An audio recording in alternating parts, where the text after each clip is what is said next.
కార్యక్రమంలో తర్వాతి మనకి గాత్రం వినిపించేవారు సీనియర్ స్టూడెంట్స్. వారు పాడేటువంటి అంశాలు ఏంటంటే నిన్ను కోరి వర్ణం మోహన్ రాగంలో ఆదితాళం, తర్వాత మరుగేలరా ఓ రాఘవ జయంతిశ్రీ రాగంలో త్యాగరాజ స్వామి వారి కృతి, తర్వాత బంటురీతి కొలువియ్యవయ్య రామ హంసనాదంలో త్యాగరాజ స్వామి వారి కృతి.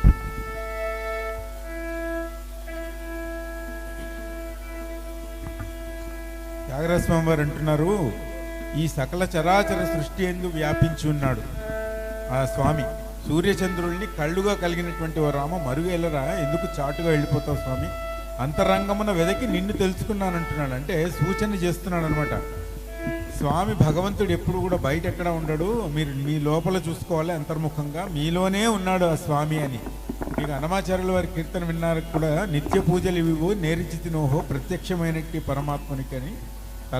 తనువే గుడి అట తలయే శిఖరం అట పెను హృదయమే హరిపీఠం అట అంటాడు. అంటే ఆ హరి అనే పరమాత్మ ఎక్కడో ఉండడు, నీలోనే ఉన్నాడని. ఇదే త్యాగరాజ స్వామి కూడా చెప్తున్నారు, అంతరంగమున వెతికి నిన్ను తెలుసుకున్నానయ్యా మరుగేల రావు రాఘవ అంటున్నాను అనమాట. అలాగే నాకు ఒక బంటు రీతి కొలువియ్యవయ్య రామ అన్నారు.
ఇప్పుడు మరుగేలరా మరియు బంటురీతి కీర్తనలు వినిపించినటువంటి వారు లావణ్య, సాక్షి, శ్రావ్యారెడ్డి, శ్రీకరి గారు.